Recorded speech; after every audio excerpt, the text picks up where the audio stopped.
عمران خان صاحب فائنلی جو ان کی یہ 7 ماہ کی حقیقی آزادی کی پوری ایک موومنٹ ہے وہ اب اس کا لگتا ہے کہ ایک اختتامی نقطہ آ رہا ہے، اور وہ جو پنڈی آ رہے ہیں، پہلے انہوں نے کہا اسلام آباد آئیں گے، پھر تصحیح کر کے کہا نہیں پنڈی آئیں گے، پھر تاریخ کا چناؤ 26 کو کیوں ہوا، یہ سارے اہم سوالات ہیں کیونکہ پاکستان کیا دنیا بھر میں جو سیاست میں ٹائمنگ بڑی اہم ہوتی ہے، تو اگر یہ ایک ہفتے بعد یا ایک ہفتے پہلے یہ پنڈی آتے تو شاید اس کے اور سیاسی نتائج ہوتے، تو 26 تاریخ کو آنے سے کیا سیاسی نتائج یا جو بھی اگلے منظر نامے پہ اثر انداز ہونا ہے خان صاحب نے وہ کیا بدل جائے گا؟ رانا ثناء اللہ بہرحال یہ کہتے ہیں جی کہ عمران خان صاحب کو تھریٹ ہے، اگر کچھ ہوگا تو اس کا الزام لگایا جائے گا ایجنسیز پہ، وزیر اعظم پہ، ان پہ، کیونکہ انہوں نے ایک ویڈیو ریکارڈ کی ہوئی ہے اور پھر ان کو لگتا ہے کہ یہ ملک خانہ جنگی کی طرف جائے گا۔ یہ انٹرویو میں یہ رانا ثناء اللہ صاحب نے کہا، ذرا سنیے۔ یہی بات عمران خان صاحب بھی بار بار کرتے ہیں کہ ایک دفعہ قاتلانہ حملہ ہوا ہے لیکن اس کے بعد ایک اور حملہ بھی پلان کیا جا رہا ہے۔ رانا ثناء اللہ صاحب بھی مور اور لیس وہی بات کریں، خان صاحب کیا کہتے ہیں ذرا سنیں۔ انشاءاللہ میں آ رہا ہوں پنڈی، مجھے پتا ہے کہ ابھی میری جان خطرے میں ہے، سب کو پتا ہے، کیونکہ یہ لوگ جنہوں نے ابھی کوشش کی ہے یہ ابھی بھی وہیں بیٹھے ہیں، لیکن میں کیوں اس کے باوجود نکلوں گا؟ سیاست کے لیے نہیں، میں ایک حقیقی آزادی کی جنگ لڑ رہا ہوں۔ اس لیے آگے بڑھ کے خان صاحب کے حوالے سے جو 26 نومبر کے خطرے کی بات کی رانا ثناء اللہ صاحب نے، انہوں نے کہا جی لانگ مارچ کا ان کو خطرہ نہیں ہے، اس بات کا خطرہ ہے کہ کہیں کوئی کام نہ ہو جائے۔ اب رانا صاحب اپنے ہی کہیں بیانیے کہ اس پہ پھنس نہ جائیں، کیونکہ جب ارشد شریف کو تھریٹ لیٹر سامنے آیا تھا تو رانا ثناء اللہ صاحب نے آ کر اس تھریٹ لیٹر کو ڈسکریڈٹ کر دیا تھا اور کہا تھا یہ فرمائشی تھریٹ لیٹر ہے۔ لیکن بہرحال ہم رانا صاحب کی اس بات کو سیریسلی لیں گے کیونکہ اس ملک کے اندر سیاسی قیادتوں کو بہت سنگین خطرے رہتے ہیں، صحافیوں کو سنگین خطرے رہتے ہیں، ہم ڈسکریڈٹ نہیں کریں گے اور نہ ہی ہم یہ لوگوں کے جو پورے خطرات ہیں اس کو ڈاؤن پلے کریں گے۔ سو بھٹی صاحب یہ 26 تاریخ کو لگتا ہے ایسا ہے کہ حکومت کا پلان ہے یا یہ رانا صاحب سجیسٹ کر رہے ہیں کہ عمران خان صاحب کو گرفتار کر لیا جائے نا، یہ پرتعیش جگہ پہ اگر سیکیورٹی میں رکھیں گے تو یہ ایک گرفتاری ہی ہے نا، حفاظتی تحویل میں رکھ لیں گے نا۔ دیکھیں رانا ثناء اللہ جسے غالباً منسٹر انٹیریئر ہے اور غالباً ثانیہ ماڈل ٹاؤن کے ذمہ دار بھی یہی ہیں منہاج القرآن کے مطابق، اور عابد شیر علی کے والد نے 18 قتل کا الزام بھی ان پہ لگایا، پنجاب میں 900 جعلی مقابلے بھی ان کے وزارت قانون کے ہوئے۔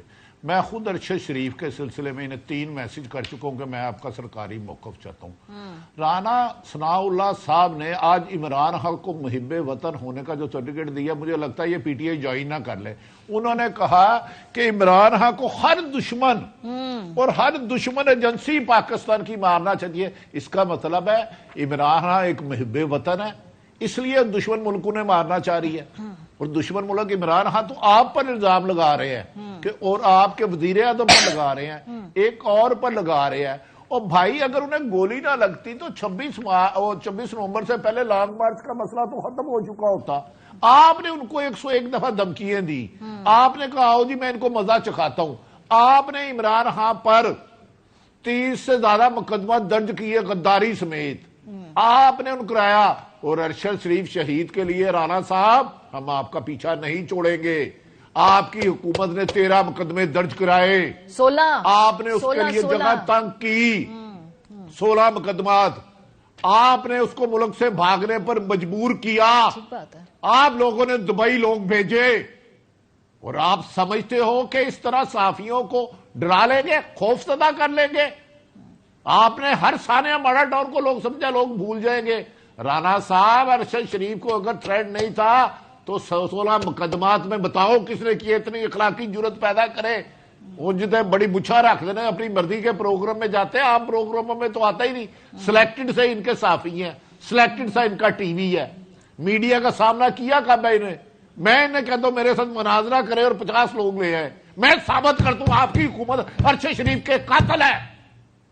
اگر وہ نہ مقدمہ درج کرتی، وہ تو ملک سے پیار کرتا تھا، فوج سے پیار کرتا تھا، آپ لوگوں نے دبئی نہیں رہنے دیا اس کو۔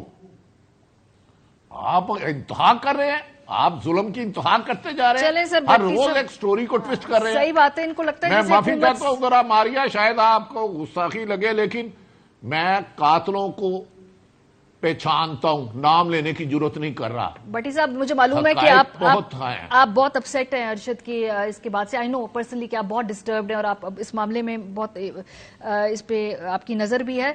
मैं सिर्फ ये बात कहना चाहती हूँ कि शायद राना सनाउल्लाह साहब ने इससे पहले भी सर बड़ी मुश्किल वक्त देखे, जब ये एक ऐसी लिस्ट में थे जो इनका नाम पसंद नहीं करते थे मुल्क में, जो फैसला साज हैं, और फिर इनके साथ क्या हुआ, आज ये दूसरी तरफ आ गए हैं। वक्त बदलते वक्त टाइम नहीं लगता, हो सकता है कल को दोबारा ये उस लिस्ट में चले जाएं। अपना टाइम भूलना नहीं चाहिए। काज़मी साहब, ये जो बात की है कि भाई पुरतय्यस जगह पर रेंजर्स की सिक्योरिटी में रख लें, कहीं 26 नवंबर को लॉन्ग मार्च के अलावा कुछ और ना हो जाए, तो ये बज़ाहिर आपको लग रहा है कि हुकूमत कोई ना कोई कहेगी जी कि ये इस लॉन्ग मार्च में ना आए खान साहब, इनको हिफाजती तहवील में कहीं हम ले जाएं, आपकी जान को खतरा है, और ये शायद आए ही ना खान साहब पिंडी उससे पहले? नहीं, खान साहब ने तो आना है, वो तो फैसला कर चुके हैं कि उन्होंने आना है। हुकूमत का यही मौक़िफ़ और हुकूमत की ख्वाहिश भी ये होगी कि खान साहब को किसी तरीके से गिरफ्तार कर लिया जाए, उनको रोक लिया जाए। अगर वो इस्लामाबाद में होते तो हुकूमत के लिए आसान होता, इसलिए कि इस्लामाबाद में इनकी हुकूमत है, लेकिन पंजाब में इस वक्त खान साहब की अपनी हुकूमत है, एक तरह से मखलूत हुकूमत है, तो उधर तो उनको रोकना थोड़ा मुश्किल होगा। जहां तक राना साहब का ताल्लुक है, देखें वो ये कह रहे हैं कि मुल्क दुश्मन एजेंसियां खान साहब को मारना चाहती हैं, खुदा न खास्ता, या उनको टारगेट करना चाहती हैं। तो भाई हमारी अपनी एजेंसियां, हमारे अपने इदारे जो हैं वो इसीलिए है ना कि हमारे लीडरान को वो प्रोटेक्ट करें, पाकिस्तान की आवाम को प्रोटेक्ट करें, और मुझे पता है कि वो इस काबिल हैं कि वो कर सकते हैं। अगर पिंडी इस्लामाबाद में भी हम उसको सिक्योर नहीं कर सकते तो फिर तो हमारे लिए बड़ा लम्हा फिक्रिया है ना। तो राना साहब के पास तो ये इतलात आई होंगी, यकीनन आई होंगी, ठीक है, मैं उस पर डाउट नहीं करता, लेकिन जिनका काम है, जिनकी जिम्मेदारी है कि पाकिस्तान की आवाम को, पाकिस्तान के शहरों को सिक्योर करना, ये कोई बॉर्डर रिमोट रीजन नहीं है, पिंडी इस्लामाबाद है। क्या हम दुनिया को मैसेज देना चाहते हैं कि हम ऐसी जमहूरियत है कि हम अपने कैपिटल में भी एक सियासी एक्टिविटी नहीं कर सकते क्योंकि हमें दुश्मनों का डर है? तो फिर तो देखें, फिर तो दुनिया कहेगी ना कि जनाब आपके मुल्क में महफूज क्या है। तो ये बड़ा गलत किस्म का वो तासुर दे रहे हैं वफाकी वजीर दाखिला कि मैं एक सियासी लीडर को, एक सियासी एक्टिविटी को मुल्क के दारुल हुकूमत के बॉर्डर पे भी प्रोटेक्ट नहीं कर सकते हैं। हाँ, तो ये क्या पैगाम मुल्क के अंदर सारी इकोनॉमिक एक्टिविटी रिवाइव करनी है, आपने क्रिकेट लेके आना है, यहाँ पे आपने स्पोर्ट्स लेके आनी है, बहरहाल। लेकिन यहाँ इस्लामाबाद पिंडी आके इमरान खान साहब की टोन आपको लगता है होगी क्या? क्योंकि हमने गुज़श्ता अगर 3-4 दिनों में देखे तो आहिस्ता आहिस्ता खान साहब का जो बयानिया में होंगे तब्दील के साथ साथ थोड़ा उनका गुस्सा भी ठंडा हो रहा है। आपको लगता है कि क्या वो एक ऑलिव ब्रांच देंगे यहाँ पे आके जो एस्टेब्लिशमेंट को और हुकूमत को? आपको लगता है कि नए सेटअप के साथ साथ चल के इकट्ठे काम करने का मैसेज देंगे तो पिंडी आके, या फिर वो और गुस्सा दिखाएंगे कि देखिए इलेक्शन दे हमें? खान साहब ने कुछ हिंट्स तो पहले ही दे दिए, उन्होंने आपको लीवे दिया है कि जनाब ठीक है, इधर से आप ये रास्ता ले सकते हैं, पर डिपेंड करता है कि आगे से क्या है। कि आगे से ये रियलाइजेशन है कि जनाब के अगर हमने इस मौके के ऊपर चीजों को बेहतरी की तरफ नहीं ले जाया तो चीजें इसी तरह चलती रहेंगी। तो ये डिपेंड करता है, इसलिए कि खान साहब को मैसेजेस तो आ रहे हैं, मुख्तलिफ जगहों से आ रहे हैं। अगर हमारी सोर्सेज हैं तो मुल्क का एक जो साबिक वजीर आजम है उसके पास बहुत सारी चीजें आती हैं, बहुत सारी इंफॉर्मेशन आती है। तो ये सब डिपेंड करता है कि जब खान साहब यहाँ पे पहुंचेंगे उस वक्त उनके पास क्या इतलात है, उनको क्या मैसेज भेजे जा रहे हैं। अगर हुकूमत की तरफ से भी मैसेज भेजा जाता है तो मेरे ख्याल में वो भी बड़ी अच्छी बात होगी।